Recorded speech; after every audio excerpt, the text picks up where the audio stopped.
Hey guys, Zach Cipriano having just a stellar time out here in Tokyo. Now, I don't know if any of you have ever considered coming to Japan, but I highly recommend it. You might be thinking to yourself, I don't know, it doesn't really seem like my thing.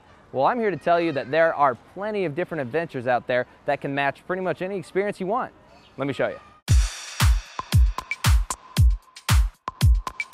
Tokyo is one of the most eclectic, amazing, fast-paced cities in the world, and it also has a very spiritual side. And I think that Tokyo really has something for everyone. So, of course, Japan has a long history and is quite famous for geisha and samurai and ancient Japan. And then it also is quite famous for high-tech and robots and sort of the kind of craziness of any big city.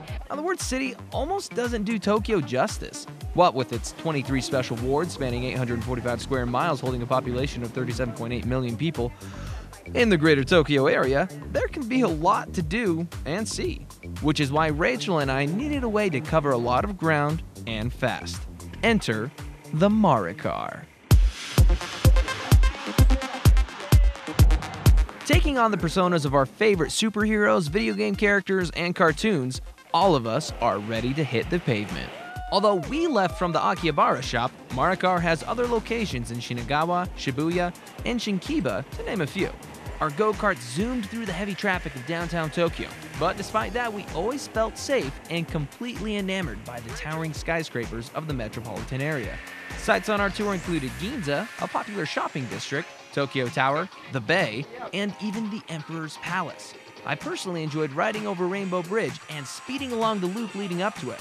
Rachel, well, I think she enjoyed the paparazzi that tried to stealthily snap pictures of us during our tour. But remember, there are two halves to the city, two dynamic components that truly complete each other. In order to fully experience Tokyo, one must take a moment to stop and smell the cherry blossoms, so to speak. And there's no better place to do that than Asakusa. So we're in the Asakusa area of Tokyo. It's in Taito-ku, and this is a very shitamachi or downtown neighborhood. Back in the day, this was a very working class neighborhood. It's also very famous for the temple behind me. So that's Senso-ji Temple. That's the #1 visited spot in Tokyo, and it has been for hundreds of years. So one of the things that's special about the Senso-ji and Asakusa area is that on the same ground there's both Shinto and Buddhist temple and shrine. Shinto is an indigenous religion in Japan that's based on ancestry and nature, and then the Buddhist temple was brought over from China into Japan more than 1,000 years ago. For centuries, pilgrims made the trek to Senso-ji for various religious, spiritual, or festive reasons. It's hard not to wonder what this place looked like so long ago, without the throngs of tourists, like myself, perusing these sacred grounds. Well, according to our guide, it sounds like it actually wasn't much different. The lead up to any temple, actually, almost anywhere, there'll be a main street that comes to the main gates of the temple. And in the case of Asakusa and Senso-ji Temple, that street is called Nakamise. Naka means center, and mise is like shop. And this is not something new. It's not like south of the border or a tourist trap. This has actually been here for as long as the temple has been here.